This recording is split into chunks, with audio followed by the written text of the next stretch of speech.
j'accueille et j'appelle tout de suite Thierry Grosdidier pour qualifier là, qui va me rejoindre, qui va s'asseoir à côté de moi. Thierry, voilà, avec un micro. Et puis, on a également deux personnes qui sont en visio. Thierry, on a. Et oui, c'est bien ça. Voilà, je suis seul en présentiel. Tu es seul en présentiel, c'est la modernité. Tu vas les voir, Benjamin, donc on va peut-être mettre. Voilà. Avec Arnaud Brouquier. Bonjour Arnaud, il faut ouvrir le micro. Et Claude Cadario. Bonjour Claude, il faut ouvrir le micro. Alors peut-être on peut faire un premier tour de table rapide de présentation dans l'ordre. Claude. Allez, allons-y. Donc, je suis un Lyonnais, je suis le PDG d'une société qui s'appelle Calasis. Et nous, bien sûr qu'on fait partie de la FFIE, de la FFV, et notre métier, c'est entre autres toute la partie Smart Building, bien sûr en partant de la GTB et en allant aujourd'hui sur toutes les solutions de Building Operating System. C'est une petite société, on est une trentaine, mais sur Lyon, on tire bien notre épingle du jeu, et bien sûr, on travaille étroitement avec tous les partenaires lyonnais. Voilà, merci Claude. Arnaud, alors pour continuer. Oui, bonjour à tous. Alors moi, je suis plus au sud. Je suis marseillais et avignonnais. Donc, pareil que Claude, j'ai une entreprise qui s'appelle Delta Certec. On est intégrateur de Smart Technology, donc tout ce qui est système courant faible, depuis 43 ans, boîte de 46 personnes. Et donc, je suis parallèlement président de l'ANITEC, qui est l'Alliance nationale des intégrateurs de technologie, et qui travaille en très étroite collaboration avec la FFIE. Voilà, merci Arnaud. Thierry. Donc, Thierry Grosdidier, je suis le directeur technique de Qualifelec. Qualifelec, en quelques chiffres, c'est à l'heure où on se parle, plus de 8000 entreprises qualifiées. Depuis la semaine dernière, plus de 10 000 certificats délivrés, avec une forte activité en ce moment sur tout ce qui est borne de recharge de véhicules électriques. Mais je pense qu'on en reparlera, entre autres, tout à l'heure. Voilà, merci pour ce premier tour de table. Alors, on avait dit, Claude, en préparant cette table ronde, puisqu'on a travaillé, on l'a préparé, on allait partir du besoin du client. Oui. Et que c'était ça qui, sur le bâtiment intelligent, qui tirait le marché. Alors, est-ce qu'on peut faire un état des lieux du besoin du client? Oui, bien sûr. Alors, en préparant, je me suis dit que ce serait intéressant de faire un tout petit peu d'histoire et puis de dire pourquoi on en est là aujourd'hui, sachant que Emmanuel, tout à l'heure, a souligné quelque chose, c'est que la conjoncture ou les circonstances font qu'il y a une accélération phénoménale du marché et des attentes. Et ça, c'est vraiment quelque chose à prendre en compte. Moi, j'ai un petit peu de cheveux blancs, donc on peut regarder derrière, c'est pas mal. Mon constat, c'est de dire, OK, pendant 20 ans, voire plus, jusque dans les années, on va dire 2015, eh bien, dans le domaine de l'électricité et aussi des courants faibles, on a, avec des objectifs très clairs qui étaient de remplir des fonctions et d'apporter des services, ont émergé des besoins dans le domaine de la GTB, de la sûreté, de la sécurité, de la vidéosurveillance et autres, l'anti-intrusion, etc. Et en fait, avec les objectifs de l'époque, on s'est aperçu qu'on a atteint ces objectifs, c'est-à-dire des systèmes qui rendent des services et qui fonctionnent, mais surtout, on a créé un cloisonnement, c'est-à-dire que chacun est devenu spécialiste dans son domaine et bien sûr, à la fin, on a des clients qui se retrouvent avec 3, 4, 5 systèmes dédiés à certaines fonctionnalités. Systèmes souvent dans lesquels les constructeurs ont sorti des solutions, donc avec des solutions très orientées constructeurs, une intégration faite par les entreprises, mais la problématique, c'est des systèmes complètement hétérogènes. Dans les années 2015-2016, il y a des facteurs importants, il y a des événements qui se sont produits. Le premier, c'est on a vu apparaître une plateforme, tout le monde a regardé, c'est quoi le BIM, c'est quoi cette histoire? Et puis, les gens ont vite compris que faut savoir que ça, je l'ai vécu dans un autre domaine où les gens où c'est plus avancé, mais le parallèle, il est assez intéressant. On a dit, voilà, j'ai une plateforme qui va centraliser les données d'études, les études de tout le monde. Ça va de la charpente jusqu'à l'électricien, en passant par le plombier, les gens du CVC. Et en fait, on s'est aperçu qu'on avait un endroit où on allait capitaliser, centraliser toutes les informations d'une manière homogène. Ah, ça devient intéressant parce qu'on est en train de dire, messieurs, mettez-vous tous à travailler ensemble. Ça devenait intéressant. Et puis, il y a eu d'autres phénomènes qui sont apparus.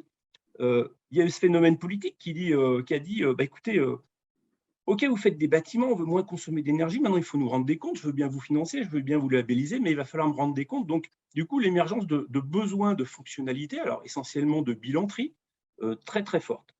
Et puis, le troisième constat, c'est rien ne se fait sans la technique quand même. Alors, le deuxième constat nous emmène sur des besoins, des évolutions de besoins fonctionnels auxquels on ne peut plus répondre parce que les systèmes sont cloisonnés, ça devient très compliqué d'aller centraliser des informations de partout, donc on commence à se perdre, mais on a noté qu'on voulait beaucoup plus de fonctions autour des systèmes. Et le dernier sujet, c'est de dire, OK, les constructeurs, ils ne sont pas fous, ils ont vite réagi et ils nous ont apporté des solutions nouvelles. On va parler d'IoT, on va parler de normalisation de protocoles, on va parler de réseau IP, etc. Donc, on s'est aperçu qu'on arrivait à avoir beaucoup d'informations sur des formats relativement standards. Et ça devenait intéressant. Et quand on commence à mettre tout ça en musique, on dit, bah, là, ça va être bien. On a les notions de certification, etc., beaucoup de choses. Et on s'est dit, bah, il y a matière à faire quelque chose. Donc, en 2000, dans les années dernièrement, bah, on dit, bah, finalement, les objectifs, ils ont changé. Pendant plus de 20 ans, on a travaillé d'une certaine manière. Et puis maintenant, bah, il faut reposer les objectifs de nos systèmes. Et ils ont vraiment évolué. Les objectifs, c'est quoi aujourd'hui? On veut rationaliser l'ensemble des informations. On veut décloisonner, on veut les rationaliser. On veut décloisonner forcément les métiers, puisqu'on a des informations à droite sur des systèmes de droite et de gauche, c'est très compliqué. On dit, bah, maintenant, on veut mettre toutes les informations dans un système. On veut des solutions, bien sûr, connectées à la base de données de référence du bâtiment, donc forcément au BIM, qui est pour moi une base de données pour le moment statique. Et nous, ce qui nous intéresse, c'est la base de données, c'est transformer cette base de données en base de données dynamique.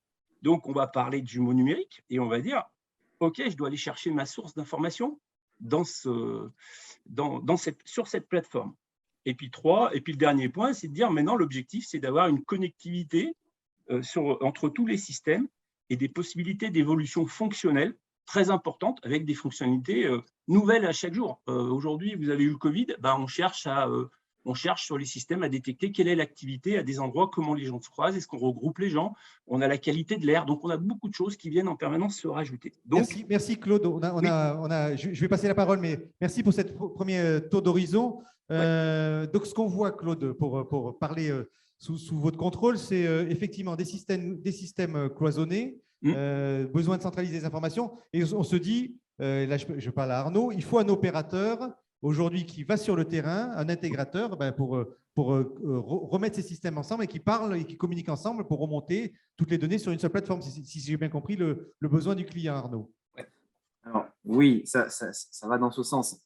Encore une fois, il faut bien repartir, comme le disait Emmanuel tout à l'heure, comme Claude vient de le dire, du besoin des utilisateurs, des besoins de nos clients.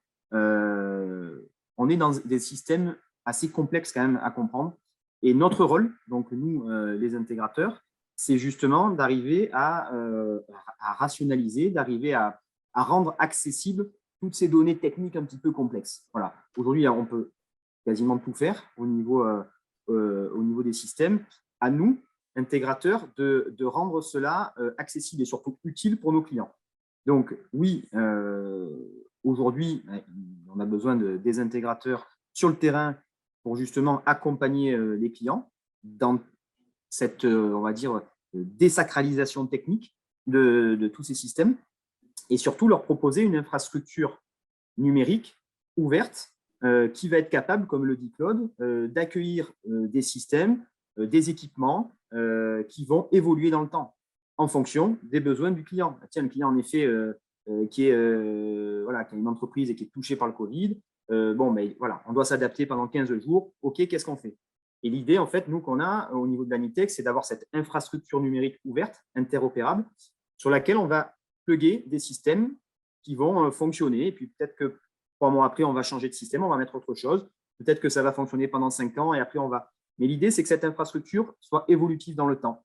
En fait, on répond à ce besoin d'agilité et de flexibilité de nos clients. Voilà. Donc, en effet, comme tu le dis, Xavier, on a cette notion, donc au-delà de l'intégrateur, on parle de l'opérateur local de services numériques.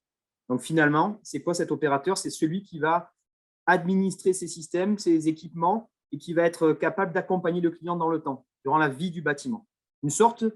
Comme une sorte, si on peut faire un comparatif avec nos amis du bâtiment, d'entreprise générale du numérique, voilà, qui accompagnerait tous les clients dans le temps sur tous ces systèmes-là de sûreté, de communication, on parlait d'IRVE tout à l'heure, de cybersécurité, de pilotage énergétique, etc.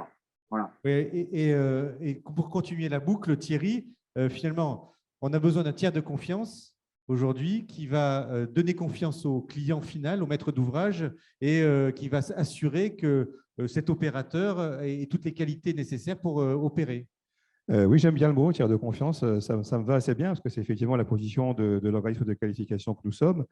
C'est intéressant parce que dans ce qu'on s'est dit là, en fait, on voit bien qu'on est à la croisée des chemins et sur des considérations qui se veulent à la fois ce qu'on appelait avant courant fort, qu'on appelait avant courant faible, c'est des mots qu'on emploie un peu moins aujourd'hui, et on est bien à la convergence des métiers. Et la dernière slide de la présentation des manettes est assez évocatrice, parce que même si les mots ont un sens, les images en ont aussi, et on voyait sur cette salle-là on voyait bien, en fait, on avait des compteurs, on avait des bandes de recharge, on avait de la sûreté, de la sécurité, du pilotage énergétique, puisque c'est un peu le sujet qui nous anime aujourd'hui.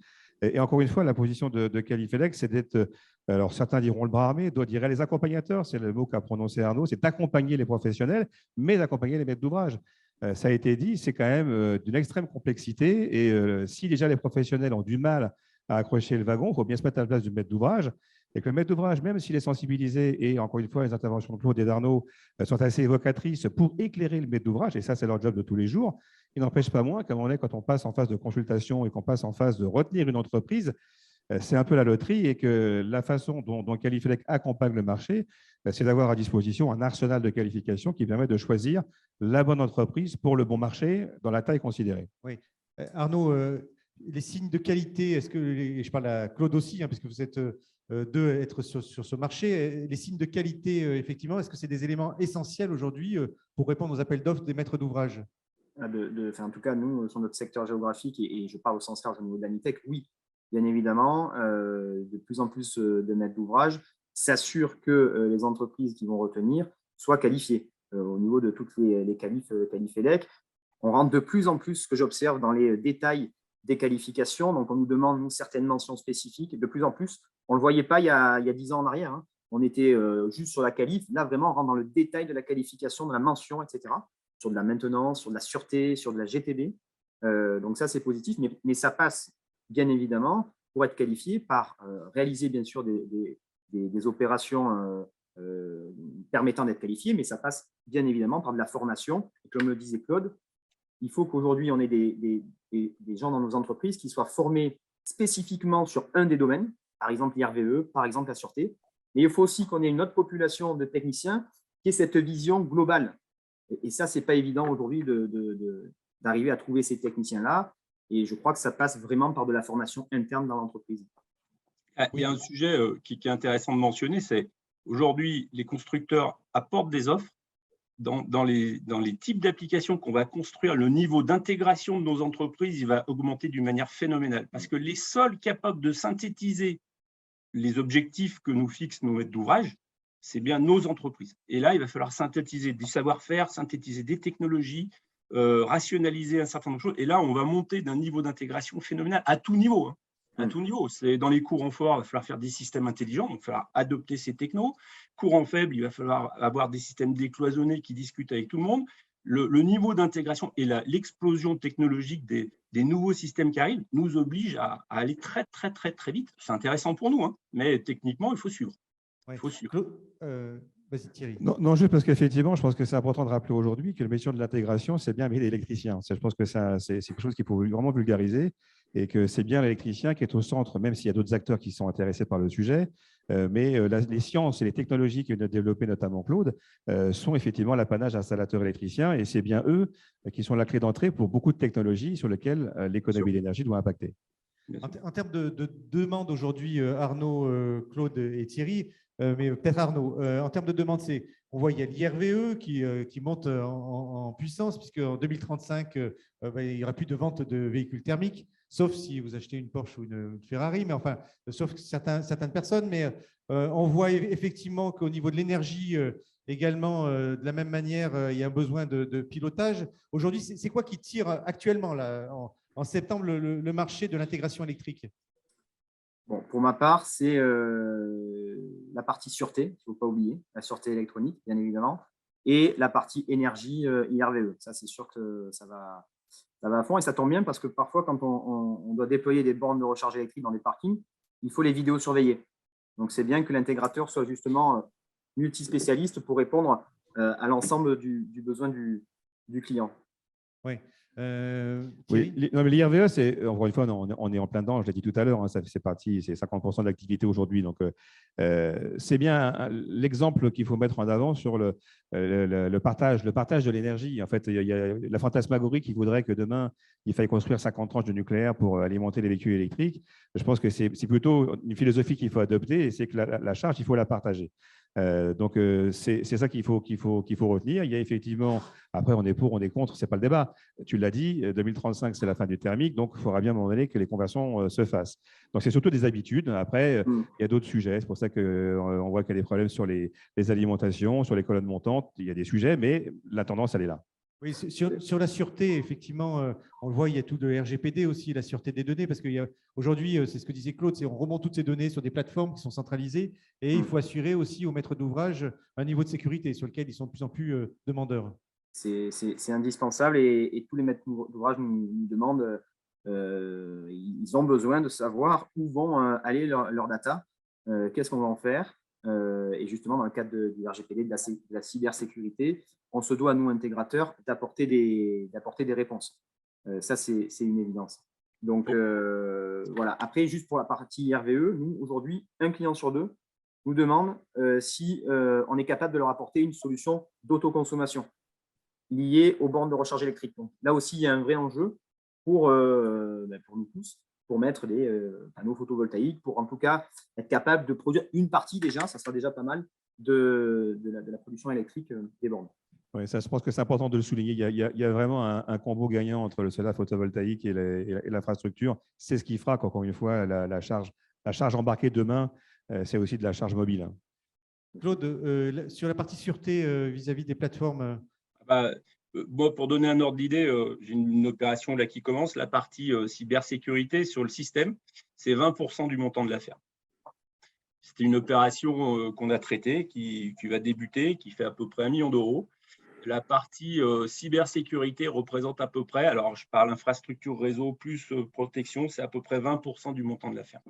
Pour donner les enjeux de toutes ces choses qui viennent autour. Avant, la cybersécurité, on disait, OK, on fait un réseau, on fait nos trucs, etc. Ça va intéresser personne. Donc, c'était pas zéro, mais c'était un certain montant pour avoir un bon réseau. Aujourd'hui, la partie protection, ça devient quelque chose d'énorme. Et j'ai un ratio sur une autre opération sur une ville. C'est pareil. Alors, l'affaire est bien plus grosse et la cybersécurité est bien plus grosse. Je vous dis 20% à peu près du montant de l'opération est dédié à la sécurisation des données, à des réseaux, etc. Ça veut dire en termes de formation aussi pour les opérateurs, Arnaud, c'est un besoin de formation, de monter en compétence sur tous ces sujets et donc de changement un peu de métier. Complètement. Aujourd'hui, ce que je disais tout à l'heure, on ne peut pas avoir des techniciens, des ingénieurs polyvalents sur tous ces multispécialistes sur l'ensemble de ces domaines. Il y a 2 sujets importants, on a dit, c'est l'infrastructure numérique ouverte et c'est la data aujourd'hui. Ensuite, ça, on va dire que c'est le cœur, comme le disait Claude, c'est le cœur du système, de l'ensemble des systèmes. Et derrière, ensuite, on va avoir, pour te répondre sur la partie formation, des experts en sûreté, des experts en GTD, des experts en réseau de communication, en télécom, en IRVE. Voilà. Et après, c'est à nous, intégrateurs, de choisir où on veut se positionner. Mais pour nous, la base, on va dire, c'est cette partie infra et cette partie data. Pour moi, ça, c'est quelque chose de fondamental. Je suis entièrement d'accord avec ce que dit Arnaud. C'est aujourd'hui, vouloir se positionner sur tout, c'est du suicide. Et on est vraiment sur de l'assemblage de compétences. Et on doit cumuler les compétences. Avant, on regardait le voisin, il disait, tiens, il a fait un truc super, je vais faire la même chose. C'est fini, ça. Aujourd'hui, on va chercher le meilleur dans son domaine. Et le domaine est tellement vaste qu'on ne peut pas, ou alors on est moyen de partout, mais ce n'est pas la peine.